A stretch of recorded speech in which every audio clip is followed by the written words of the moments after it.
कि 7 तरह के स्वप्न होते हैं और कौन सा स्वप्न सिद्ध होता है, कौन सा स्वप्न सही होता है और स्वप्न को किसको बताना चाहिए और किस मुहूर्त का स्वप्न कैसा सिद्ध होता है। उसी तरह ब्रह्म विवर्त पुराण के अंतर्गत श्री कृष्ण जन्म खंड के अंतर्गत 77वें अध्याय में 32वें नंबर श्लोक पर लिख दिया श्री वेद व्यास जी महाराज कि अगर तुम सोए और सोते से अगर स्वप्न आ गया वो स्वप्न मान्य नहीं। रात्रि को सोए, रात के समय मध्याह्न में स्वप्न आ गया मान्य होगा, पर वो तुम्हें याद नहीं है, स्मरण नहीं है तब। और फिर कहा ब्रह्म मुहूर्त में अगर आपने कोई स्वप्न देख लिया और स्वप्न श्रेष्ठ है, किसी से नहीं कहा, तो वो स्वप्न 2.5 महीना 3 महीने में सिद्ध हो जाता है, सम्मुख में प्रकट हो जाता है। स्वप्न की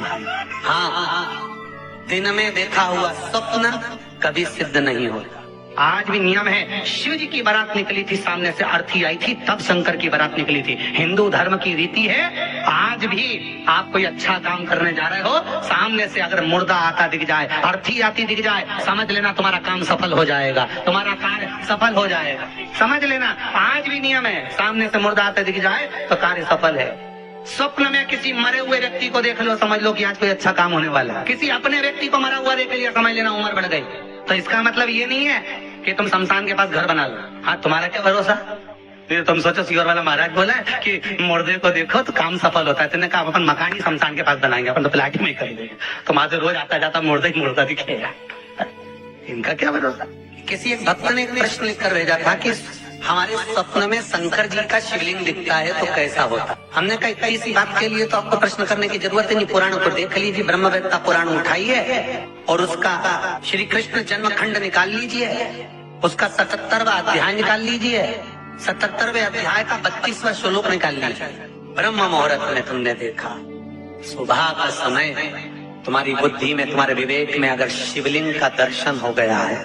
जिस बच्चे ने प्रश्न करा है, अगर वो कथा सुन रहा हो, वो कह रहा था कि हमारे गांव में लाइट नहीं रहती तो टीवी नहीं चलती, इसलिए मोबाइल पे सुनते हैं। तो मोबाइल पे अगर सुन रहे हो बेटा तो ध्यान करना कि अगर ब्रह्म मुहूर्त में शिवलिंग का दर्शन किया है तो जिस कार्य में आगे बढ़ोगे उस कार्य में तुमको मात्र 3 महीने में सफलता प्राप्त हो जाएगी। अगर शिवलिंग का दर्शन मात्र चाहे स्वप्न में हो चाहे हकीकत में हो, जीवन की सफलता देता है, वो सफलता प्रदान करता है। शिवलिंग का दर्शन अगर स्वप्न में भी कर रहे हो, शिवलिंग का दर्शन आप अगर हकीकत में भी कर रहे हो, वो आपको फल देगा। नाग नागिन का जोड़ा ही ऐसा होता है, पति जाए तो पत्नी बदला लेती है, पत्नी जाए तो पति बदला लेता है। इसलिए हिंदू धर्म की रीति है, गाड़ी के नीचे हाथ में किसी भी रूप में अगर आपसे सर्प मरा है, सर्प की हत्या हुई है, या आपने किसी के द्वारा सर्प पकड़ा कर छुड़वा भी दिया है, तो निवेदन रहता है चांदी का एक नाग नागिन छोटा सा बनाकर, छोटा सा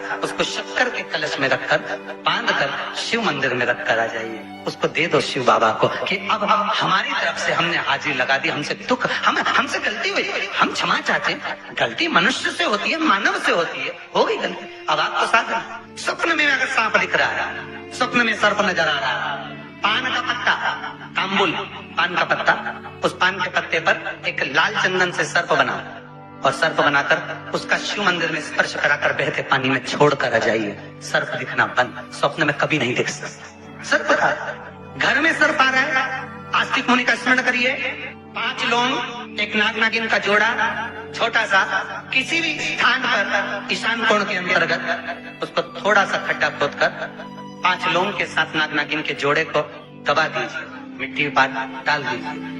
घर में जब नाग नागिन का जोड़ा आप दबाएं तब आस्तिक मुनि का नाम लेकर दबाएं, माँ मनसा का नाम लेकर दबाएं, जो नागों की बहन है, उस मनसा देवी का स्मरण कर कर उसको डाल।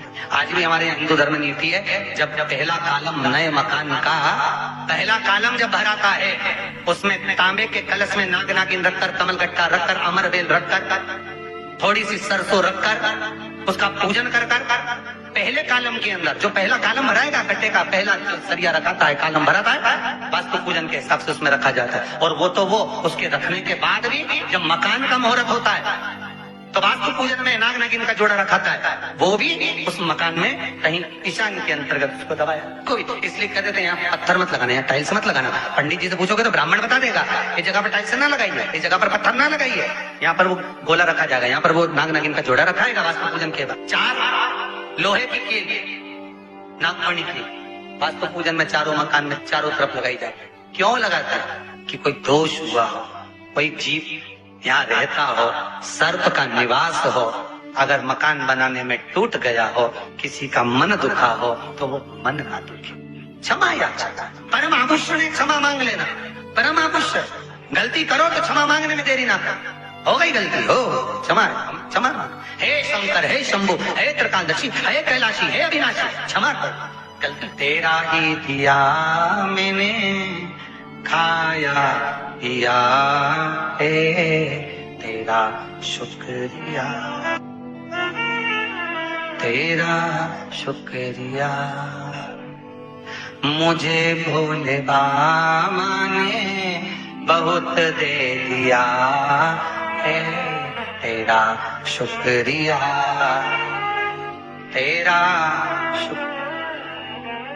ये तेरी कृपा है, ये तेरी उदारता है, तेरे बल पर मिला जो बस भाव वही। मेरे भोले तेरा सहारा है, मेरी नैया का तो किनारा। संसार सागर में तूने जन्म तो दे दिया, तूने पैदा भी कर दिया, इस मनुष्य की देह को भी दे दिया, और शंकर सहारा तेरे ही। जिनको रात में नींद नहीं आती हो, टेबलेट खाकर सोना पड़ता हो, रात भर नींद नहीं आ रही हो, कुछ मत करो, सोने के पहले भगवान शंकर की 5 लड़कियों का नाम 11-11 बार ले लो, पलंग पर जैसी पढ़ो वैसी 11-11 बार नाम ले लो। आपको टेबलेट खाने की जरूरत नहीं पड़ेगी, ऐसी नींद आएगी कि सुबह 6 बजे भी उठना बड़ी मुश्किल से उठोगे तब उठना पड़ेगा, ऐसी चक्र नींद आती। जो टेबलेट खाकर सोते हो, रात को नींद की गोली खाते हो, उनको नहीं खाना। भगवान शंकर की 5 बेटी याद रखिए।